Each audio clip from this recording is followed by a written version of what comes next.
So I enjoyed the Aquaman movie. It's leaps and bounds ahead of the Justice League movie. It's much more fun than Batman vs Superman, but I think this movie could have been about 200 times better than what it was if it had just been restructured a little bit. But before you go any further with this video, I want to direct you to a channel called Just Write, which is a guy who talks about how to improve your writing if you're into that sort of thing. He did a video on the Aquaman movie a little while back that much more succinctly talks about the problems with this movie than I could, and it offers a couple of really easy ways that this movie could have been better. So check that out if you're interested. So even though I did like this movie, it is not without its problems. I want to paraphrase what my friend and colleague Connor Nielsen said about this movie when it first came out. It feels like they took everything from 70 years of Aquaman comics and put it all into one movie. Now, maybe they were afraid they wouldn't get another chance to do some of this stuff in a sequel, since they might not get a sequel. But whenever you've got a non-Batman or Superman franchise on your hands, I would always rather the freshman effort slow things down and take their time. Make a good movie, don't try to shove everything from the mythos in there, and then people will watch it, like it, and then you can get your sequel.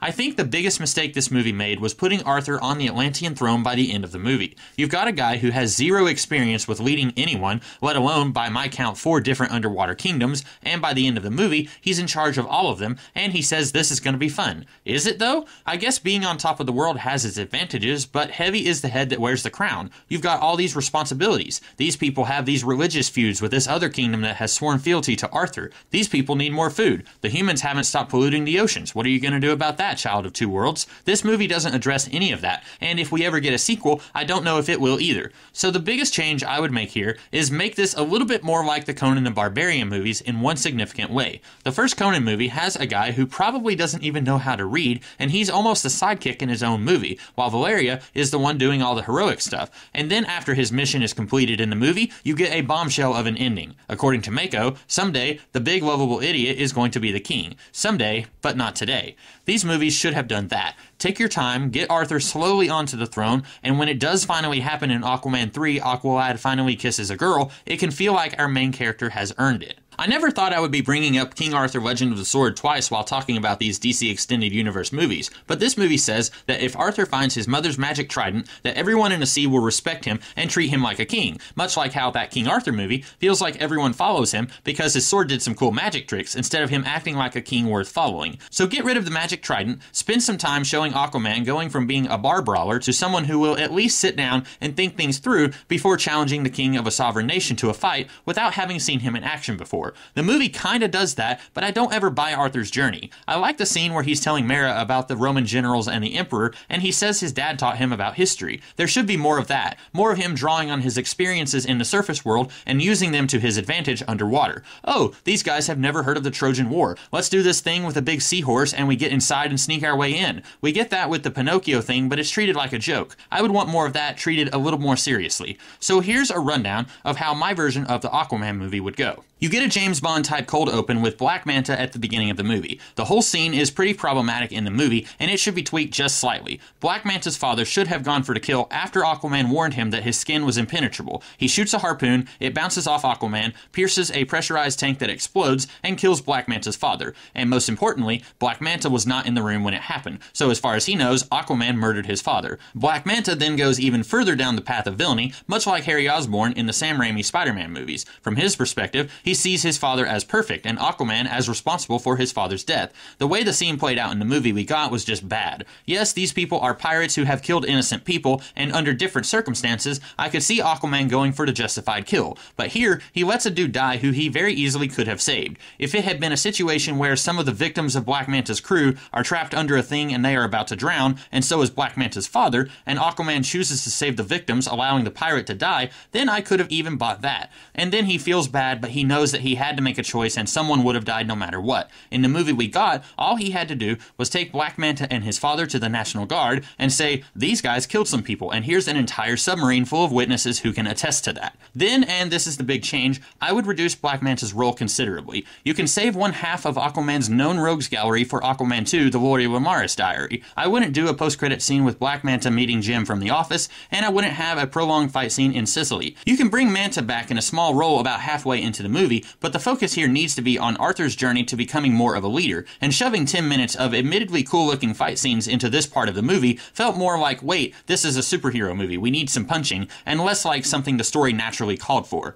It might be weird to non-comic book fans who aren't familiar with Black Manta if he was reduced to one big scene at the beginning and then he more or less disappears from the movie, but think of Darth Vader in Star Wars. He's there, he's bad, he gets a few cool scenes, but it's Moff Tarkin who blows up planets, and he's the one who dies, saving Darth Vader for a sequel. Anyway, during the big fight with Black Manta's men, a nearby oil tanker was pierced and a crap ton of oil leaks into the ocean. Oops. We cut to Arthur at a bar. He's bonding with his dad, who I am very surprised was not killed off by Black Manta in the movie that we got. But if we do get the Lori Lamara's diary, I guarantee Black Manta will kill Jango Fett. Anyway, we will see that Arthur has changed a little bit since we were introduced to him in Justice League. In my fix there, he was mad, he was throwing down with bar patrons, he was just a big mess. Here, I want to hint that the death of Bart Allen has matured Arthur just a little bit. He's more of a hero, but he will still party hard from time to time, just not every night and rarely ending in a big fight. Remember in the Justice League cartoon when Arthur comes to the United Nations and demands that Atlantis be recognized as a sovereign nation? We will have Orm do that here. He comes in, he's pompous, but he's got some valid points. You Surface World people have been polluting our oceans for decades, but this last flagrant assault on my kingdom, the oil leaking all over the place, is the end of it. I will return in a day with my terms for a treaty between our worlds, so the death of my people at your hands can come to an end. Here, Orm is not orchestrating the war, because that makes him too much of a villain. I get it, the movie needs an antagonist, but wouldn't it be more interesting if the villain wasn't that much of a bad guy, or if you introduced a guy with some legitimate anger and then turned him into a bad guy later on?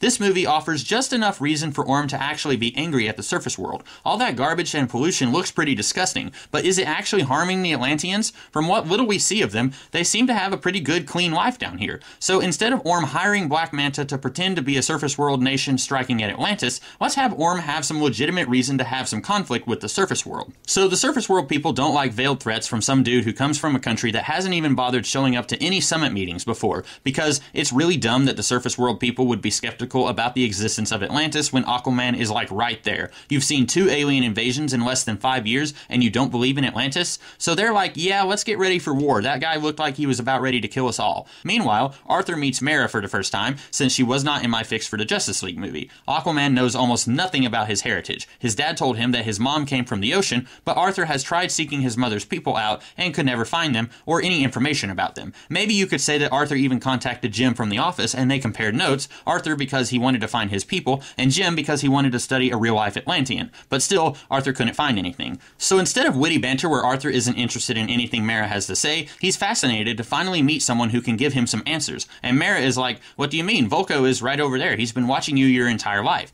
Instead of Volko commuting from Atlantis to the surface world to train Arthur how to fight, which is silly because Arthur needs to know how to be a king, not how to swing a spear in circles, instead of all of that, Volko has stayed in Maine permanently on the orders of Arthur's mom before she died. Yes, she is dead in my fix. Quick question. If I described a movie where a former Batman love interest was the mother to a superhero and she disappeared somewhere weird and came back to resolve the plot at the last minute, would I be talking about Aquaman or Ant-Man and the Wasp? Anyway, Atlanta hugging her son and ending the war when she should have done that before the fighting began is incredibly silly, so here it's all gone. Volko watched and protected Arthur from a distance, but he did not get too involved, kinda like Obi-Wan Kenobi keeping an eye on Luke Skywalker. Arthur is like, that guy was the janitor at my school when I was a kid. He even had a part-time job cleaning the lighthouse my dad worked at. And Volko is like, yeah, but I also have the Atlantean equivalent of a Purple Heart, so watch your manners, kid. Do you like my Defoe? I practiced for days. I'll cry if you didn't like it. So Mera tells Arthur that that guy on TV is his half-brother, and she needs his help to stop him. Instead of a quest for a magic trident to unite all of the undersea kingdoms, Mera wants Arthur to unite just enough of the kingdoms to scare Orm into backing down.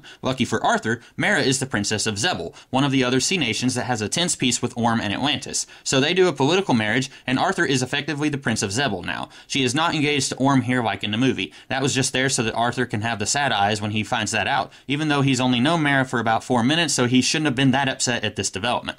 Now Zebel is not big enough to scare Atlantis on their own, so Arthur has to go and talk to some of these other nations and convince them to join forces to put a stop to Orm talking smack to the surface world. Volko and Mera will go with him to give him some basic pointers on political decorum. This will be where Arthur might pull out some surface world knowledge, and Volko might say, that's a good idea. I was thinking of it from an Atlantean perspective, but they wouldn't see this coming since they never heard of Thermopylae. Orm returns to the surface world to talk terms of a treaty, and Black Manta shoots a bazooka or something at Orm. He doesn't die, but this upsets just about everyone in the room. The surface dwellers all think that this is somehow the Atlanteans' fault, while Orm thinks that the surface dwellers attacked him. Black Manta did this because he somehow figured out that Arthur comes from Atlantis, and he wants to trick the armies of the surface world to destroy Aquaman's world and ruin his life, just like Aquaman ruined his. This is the last that we will see of Black Manta in this movie. He sneaks away, but he'll be back. Arthur and his friends don't know about any of this since they're talking to the lobster people and the savage dragon's kingdoms. None of these guys want a war with the surface world or with Orm, but Arthur tells them that if Orm provokes the surface world, the surface people will rain fire down on all of the undersea kingdoms regardless of any affiliation they might or might not have with Orm. With the lobster people and dragon's kingdoms both allied with Zebel, that's enough of an alliance to tell Atlantis to back off and don't do anything. They return and see that things are about to get violent a lot sooner than they thought. Arthur will come to Orm unarmed, and they eat together as brothers. They're not ready to hug each other, but they're not trying to kill each other either. Arthur tells Orm about his marriage to Mera and the recent alliances with the other two kingdoms. Orm says that he was attacked by a surface worlder when he was trying to sue for peace, so even if he listens to Arthur and backs down now, they are still coming because they somehow believe that this is his fault. Arthur proposes a temporary alliance. We will all go up there, walk quietly, but show them that we have a big stick. I will convince them that it's in their best interest to back down. Orm reluctantly agrees to this, because why wouldn't he? It's in Arthur's best interest for everyone to back down since he has friends on both sides. On the surface world, the Navy is preparing to do their thing, then the four United Kingdoms will all surface with their armies as far as the eye can see. Arthur will make a very public declaration that they do not want a war, and he is pretty sure the surface world doesn't want a war either. After a tense couple of minutes, the president calls an admiral and says to back down. But if you decide to use Arthur in future Justice League movies, this can be a point of contention between him and the rest of the team. Everyone else on the team will be like, our world almost went to war and you sided with the other team. So if you want to do something kind of like the Atlantis goes to war with the surface world thing from the Throne of Atlantis storyline, then you could do that on down the line. The movie ends with the lobsters and savage dragons people going back to their parts of the ocean. Call us if you need us, but please don't need us anytime soon. Orm is still in charge of Atlantis, and he recognizes a fire in Arthur that he might have to contend with someday, because some of his own people are already looking at him like, hey, he's alright, he saved our butts. What did our king do but almost lead us to war? At the end, the political marriage between Arthur and Mera is hinted to have led to something a little bit more romantic. Arthur is now in line to help Mera run this place, but there's no hurry because Dolph Lundgren is still in good shape, he's running things, so Arthur can still be a superhero in future movies and won't be doing paperwork for 2 hours. And that's it. A lot of the pieces are kind of there, but it is a very different movie. But hopefully you will agree a much better movie. It sets things up for some interesting sequels and for some interesting development of directions that you could take Arthur in the rest of the DC universe. I already want to watch this movie, so I hope you guys enjoyed this, and if you did, I want you to find your ocean mom and show it to her. She will probably like it too. And if you did like this, I do other videos around here, so check those out if you're interested. And that's it for my take on the DC Extended Universe. Yes, the Shazam movie was next, but I don't own a copy of that, and I think I was the only person in the world who had a lukewarm reaction to that movie, so I doubt anyone would care to see my thoughts on what I would do differently. Anyway, for my next video, you'll need to bring something old, something mean, something borrowed, and something green. In the meantime, I hope you guys have a great rest of the day, and I will catch you later. Ha! Catch, like catching fish. Ha ha!